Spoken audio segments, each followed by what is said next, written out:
because the guy was a dick, and the guy was just because it was the election night. Chris Rock was making a lot of points about healthcare system in America, gun violence in America, and it was just a lot of points, but they were incredibly interesting points to listen to, but they weren't funny. Yeah. Like there wasn't many jokes peppered through it, and the guy did the old tell us a joke, Chris. Oh dear. And then everyone ooh, and then he just destroyed him.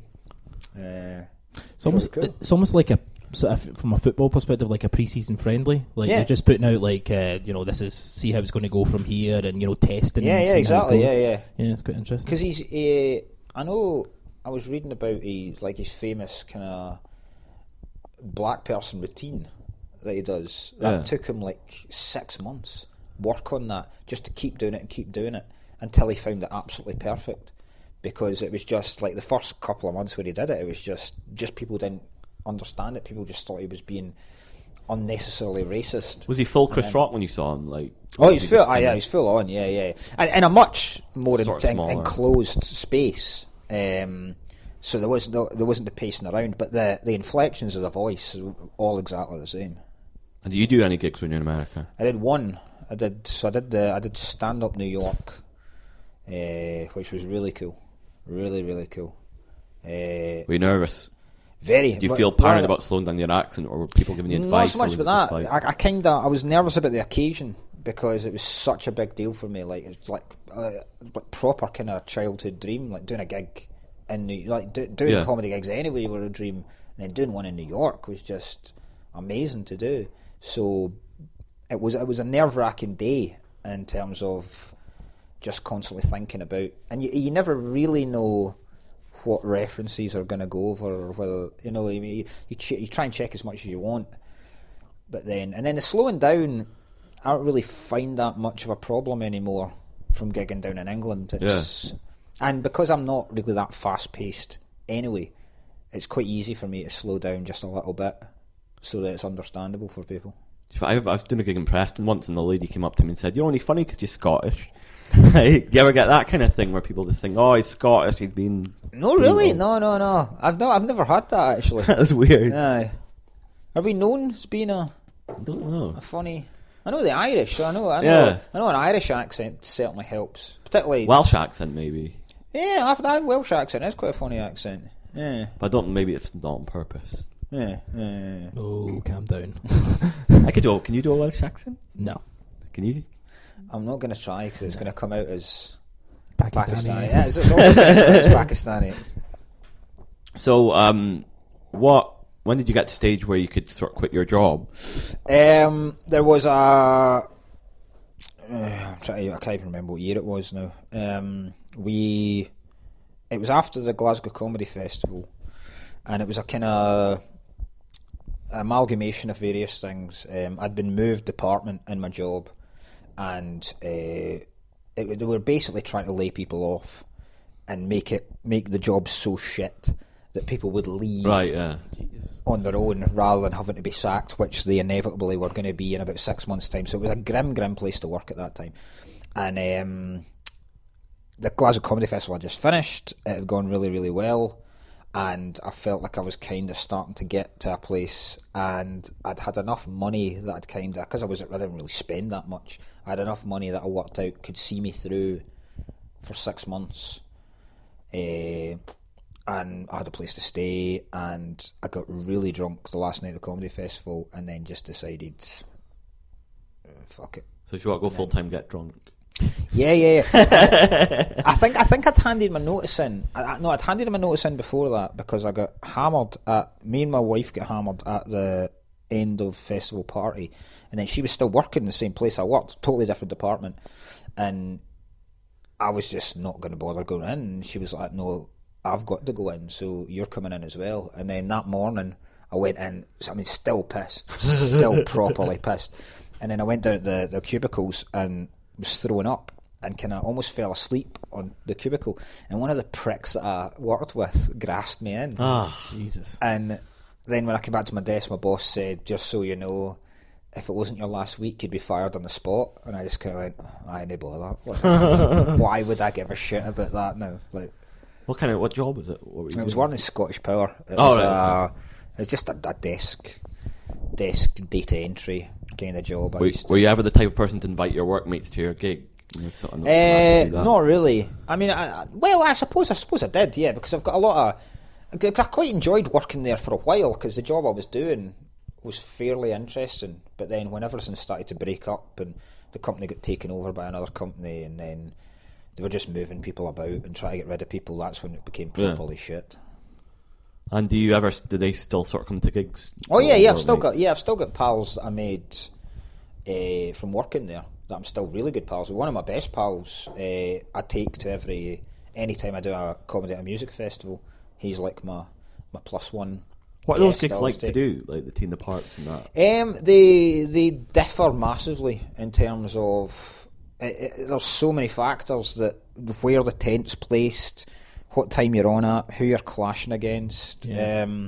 Tea in the Park's rough because they never really treat it that well. You get to mix with the musicians and stuff. You do, actually. Rock Ness was the one where you most got to mix because the kind of camping area for artists was all backstage, so you'd meet people back there. Did you meet Daft Punk? Didn't meet Daft Punk, no. Met Fatboy Slim. Met Madness. Oh, sweet. Met Paolo Nutini. Oh, cool. So that was it. But yeah, the Rock Nest was a really, really good festival, and the comedy tent there was amazing. And I think Tea in the Park could be amazing, but there's various different things that they keep putting it. They keep putting it next to a big dance tent, which destroys it. And people are there, and people are loving the comedy, and the atmosphere's quite good, but you just can't hear it, and it makes it difficult. What's your joke writing sort of routine like? Do you write every day? Well, I try to. I find I feel quite guilty if I don't write for a couple of days in a row, or I don't do anything. But that's me not physically putting something down on paper or typing it on a laptop.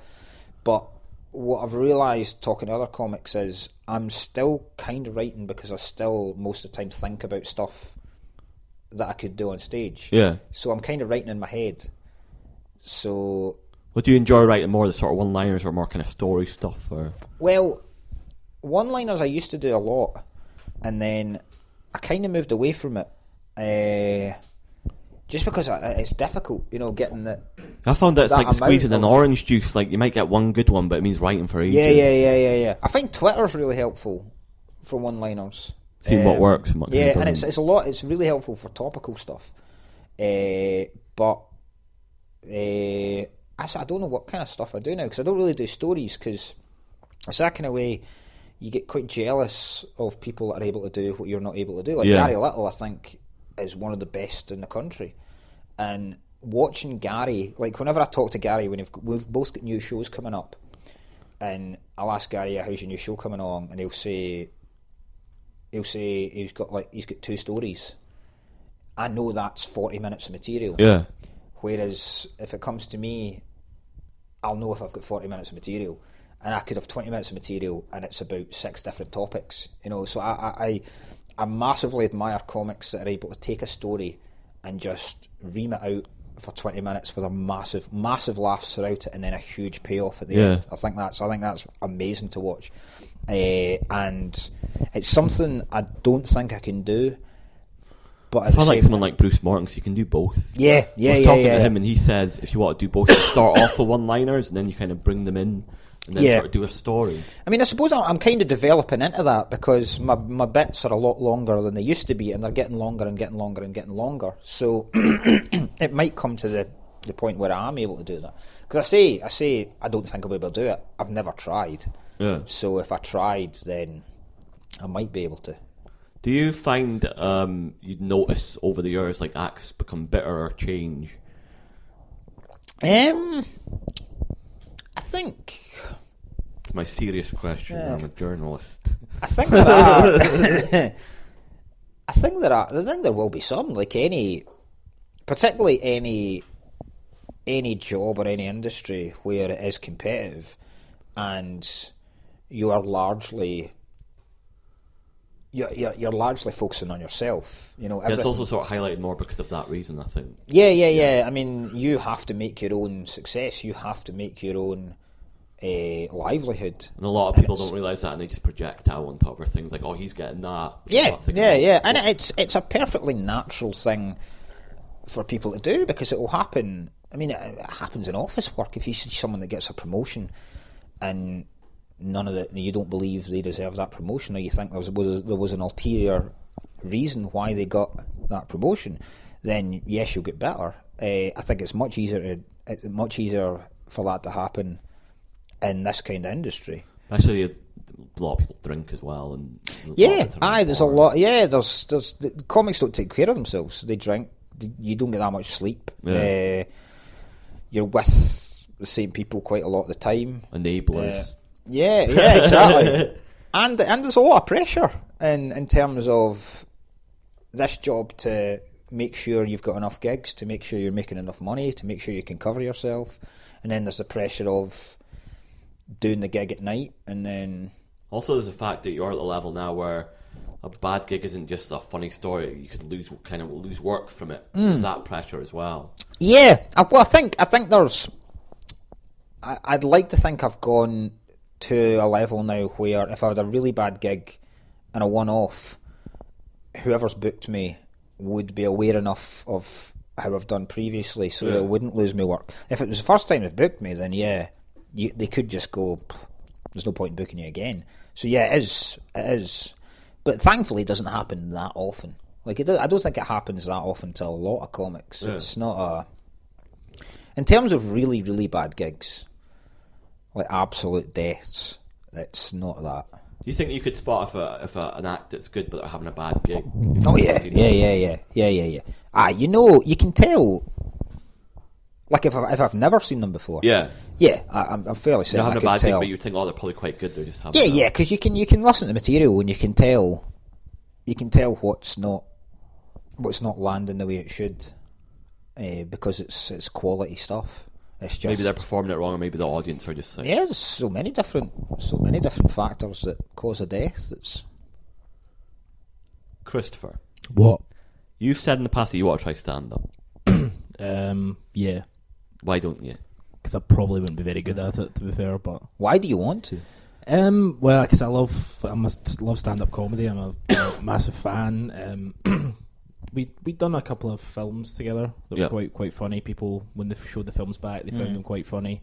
It's just an ambition. But yeah, I'll probably give it a try at some point, whether I'm good at it or not. I'd love to be a footballer, but I'm not very good at 5-a-side football. So, you know what I mean? So I respect the craft enough to know that it's not just something you fanny about with. So, what kind of material do you think you would do? Just sort of.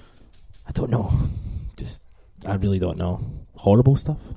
Just be really horrible to people. I don't know if you ever seen the Larry David stuff when he walks out on stage and he just starts like slagging the audience off. That stuff. That stuff's genius. Big fan of that. But no, I mean, I've said that to you as a joke. I really wish I hadn't brought it up in public, frankly. But sort of embarrassed. But sorry. But no, I haven't seen if you can do it, then fucking anyone can do it. There you go. You know, that's why he's my friend. There you go. There's the horrible stuff coming out already. Mental abuse there.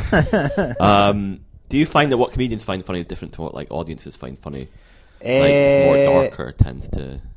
I think comedians will find. Yeah, I think comedians find stuff funnier than the mass population find funny. Just because we're more exposed to humour.